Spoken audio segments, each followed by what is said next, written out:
क्या सचमुच भारत में आज भी ऐसे मंदिर हैं जहां देवी की 64 योगिनियां विचरण करती हैं? क्यों इन मंदिरों की छत नहीं होती? क्या 64 योगिनियां माँ काली की सेना है, या माँ दुर्गा की सहचरियां, या स्वयं आदि शक्ति के 64 दिव्य स्वरूप हैं? क्या उनकी साधना से सिद्धियां प्राप्त होती हैं?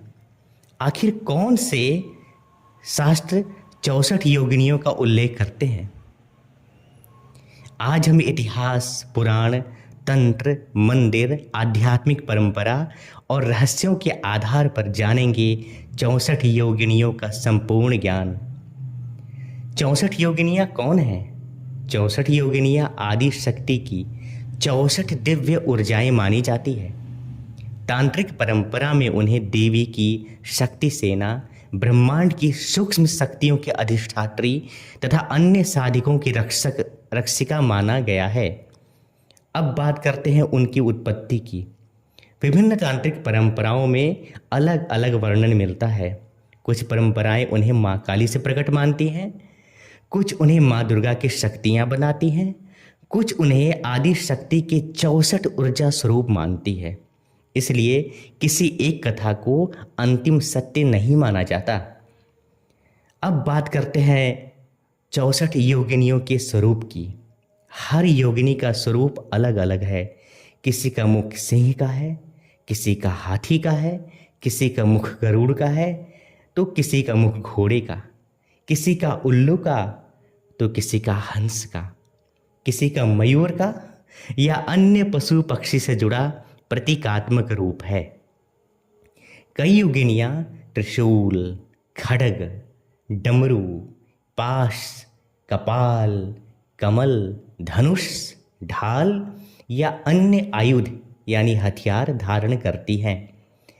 ये रूप प्रकृति, शक्ति, ज्ञान, समय, मृत्यु, रक्षा, साहस और आध्यात्मिक परिवर्तन के विभिन्न आयामों के प्रतीक माने जाते हैं।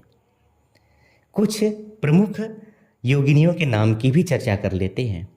विभिन्न ग्रंथों में सूचियां अलग अलग हैं, किंतु प्रमुख नामों में परंपरानुसार ये मिलते ही मिलते हैं, जैसे दिव्या, महायोगिनी, कालिका, तारा, छिन्नमस्ता, भैरवी, धूमावती, बगलामुखी, मातंगी, कमला, चामुंडा, वाराही, इंद्राणी, कौमारी, वैष्णवी, माहेश्वरी, ब्राह्मी, नारसिंही इत्यादि।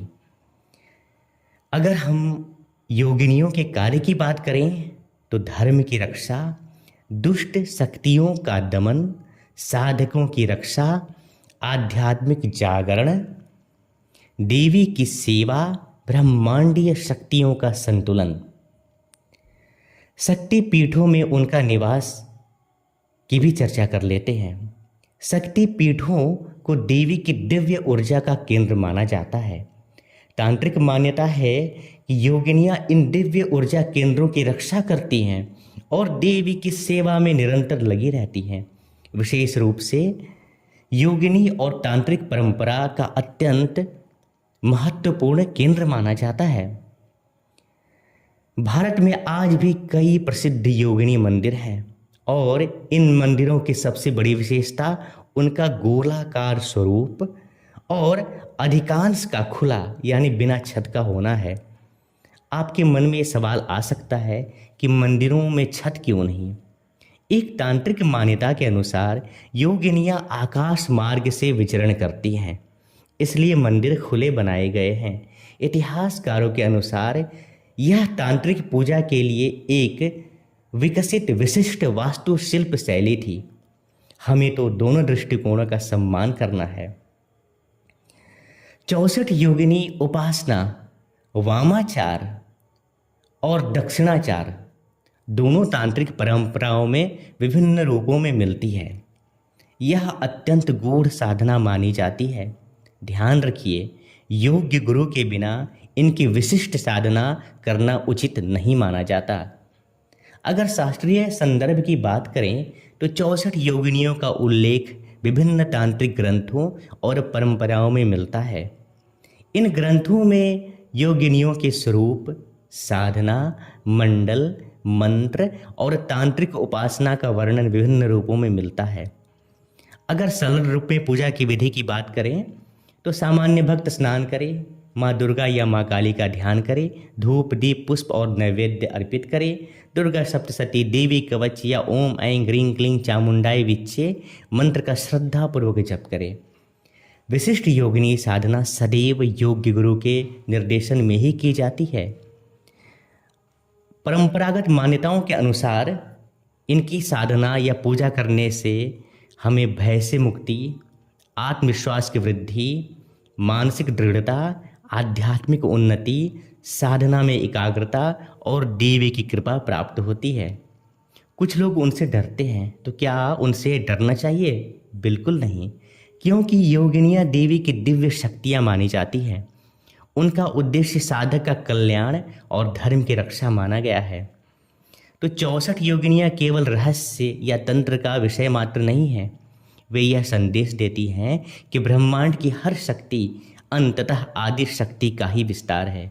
यदि यह ज्ञान आपको रोचक लगा तो वीडियो को लाइक करें, अपने मित्रों और परिवार के साथ शेयर करें, कमेंट में जय माँ आदि शक्ति लिखें और ऐसे ही सनातन धर्म के गहन शोध आधारित वीडियो देखने के लिए हमारे चैनल को सब्सक्राइब करके बेल आइकन अवश्य दबाएं। जय माँ आदि शक्ति।